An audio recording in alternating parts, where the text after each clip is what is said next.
नमस्ते दोस्तों, आज हम बात करेंगे भारत के ऑयल डील्स के बारे में जो रिसेंटली बहुत हेडलाइंस में रहे हैं। भारत यानी इंडिया दुनिया का तीसरा सबसे बड़ा ऑयल इंपोर्टर है और हमारे देश की इकोनॉमी और एनर्जी सिक्योरिटी के लिए ये डील्स बहुत जरूरी है। हर रोज हम lakhs of barrels oil import करते हैं और इसके प्राइसेस का असर हमारे पेट्रोल डीजल के दाम से लेकर रोजमर्रा की जिंदगी तक पड़ता है। ग्लोबल एनर्जी मार्केट में चल रही उथल पुथल और जियोपॉलिटिकल टेंशंस के बीच भारत अपने ऑयल डील्स को लेकर स्मार्ट और स्ट्रेटेजिक मूव्स कर रहा है। तो चलिए देखते हैं कि लेटेस्ट न्यूज क्या है, इसका इंपैक्ट कैसा है और ये डील्स हमारे फ्यूचर के लिए क्या मतलब रखते हैं। चलिए सबसे पहले बात करते हैं लेटेस्ट डेवलपमेंट्स की। रिसेंटली भारत और रशिया के बीच एक बड़ा ऑयल डील की बात चल रही है। रिपोर्ट्स के मुताबिक इंडियन कंपनीज जैसे Indian oil corporation IOC, Bharat petroleum corporation limited BPCL और Hindustan petroleum corporation limited HPCL Russia के साथ long term oil supply agreements पर डिस्कशंस कर रहे हैं।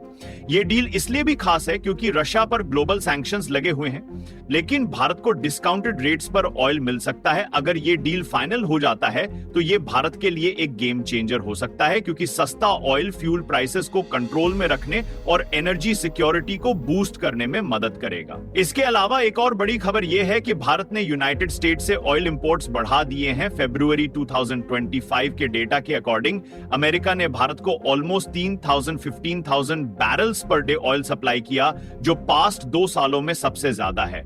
रशिया के ऑयल पर बढ़ते सैंक्शंस की वजह से इंडियन रिफाइनर्स जैसे रिलायंस इंडस्ट्रीज, आईओसी और बीपीसीएल अब अमेरिका की तरफ भी देख रहे हैं। ये डाइवर्सिफिकेशन स्ट्रैटेजी भारत को ये इंश्योर करती है कि हमें ऑयल सप्लाई में कोई डिस्ट्रप्शन ना हो, चाहे ग्लोबल सिचुएशन कुछ भी हो। अब थोड़ी बात करते हैं कि इसमें कौन कौन इन्वॉल्व है। भारत के ऑयल डील्स में कई बड़े कंट्रीज और कंपनीज का रोल है। ट्रेडिशनली सऊदी अरेबिया हमारा सबसे बड़ा ऑयल सप्लायर रहा है, जो हमें हर साल मैसिव अमाउंट्स में ऑयल सप्लाई करता है।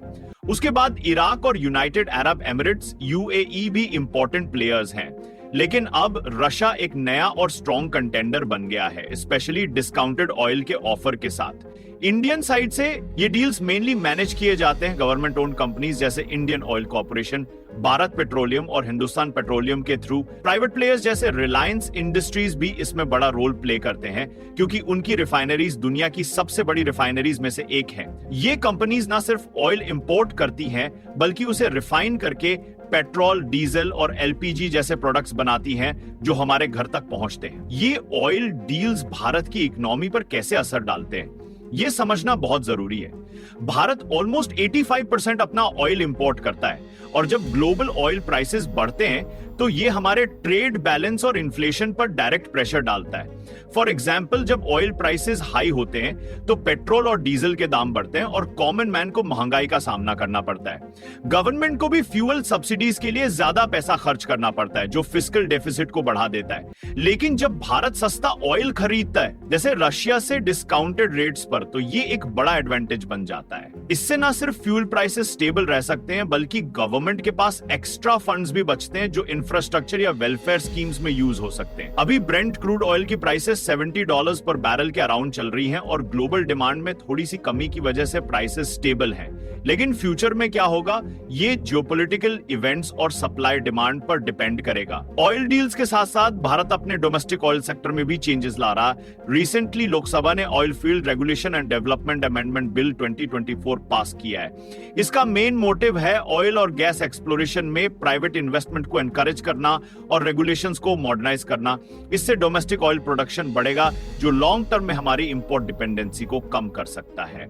एक और बात एलपीजी सब्सिडीज की। पेट्रोलियम मिनिस्ट्री ने FY26 के लिए एलपीजी अंडर रिकवरीज के लिए 30,000 करोड़ रुपीस की डिमांड की थी, लेकिन रीसेंट बजट में इसके लिए कोई एक्स्ट्रा प्रोविजन नहीं दिया गया। इसका मतलब यह हो सकता है कि बीपीसीएल और एचपीसीएल जैसे कंपनीज को सब्सिडीज मैनेज करने में थोड़ी दिक्कत हो। लेकिन अगर ऑयल प्राइसेस लो रहते हैं तो ये कंपनीज के लिए प्रॉफिट मार्जिन्स इंप्रूव हो सकते हैं। जियोपॉलिटिक्स का रोल भी यहां पर बहुत बड़ा है। रशिया के साथ ऑयल डील करना एक बोल्ड मूव है, क्योंकि वेस्टर्न कंट्रीज जैसे अमेरिका और यूरोप ने रशिया पर सैंक्शंस लगा रखे हैं यूक्रेन वॉर के बाद।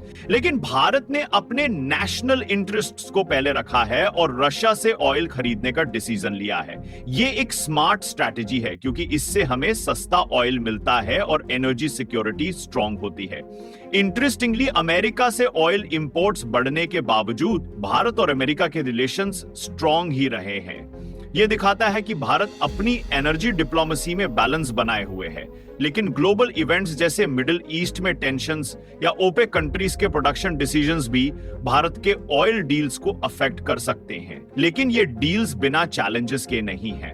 एनवायरमेंटलिस्ट बोलते हैं कि ऑयल कंजम्पशन क्लाइमेट चेंज को बढ़ावा देता है और भारत को रिन्यूएबल एनर्जी जैसे सोलर और विंड पावर पर ज्यादा फोकस करना चाहिए। यह बात सही भी है, क्योंकि गवर्नमेंट भी ग्रीन एनर्जी प्रोजेक्ट्स को पुश कर रही है। लेकिन अभी ऑयल हमारी एनर्जी नीड्स का बैकबोन है। पॉलिटिकली भी रशिया जैसे कंट्रीज के साथ डील्स से वेस्टर्न नेशंस के साथ थोड़ा टेंशन हो सकता है, लेकिन भारत ने अपनी न्यूट्रल फॉरेन पॉलिसी के थ्रू यह दिखाया है कि वो अपने देश के फायदे के लिए टफ डिसीजंस ले सकता है।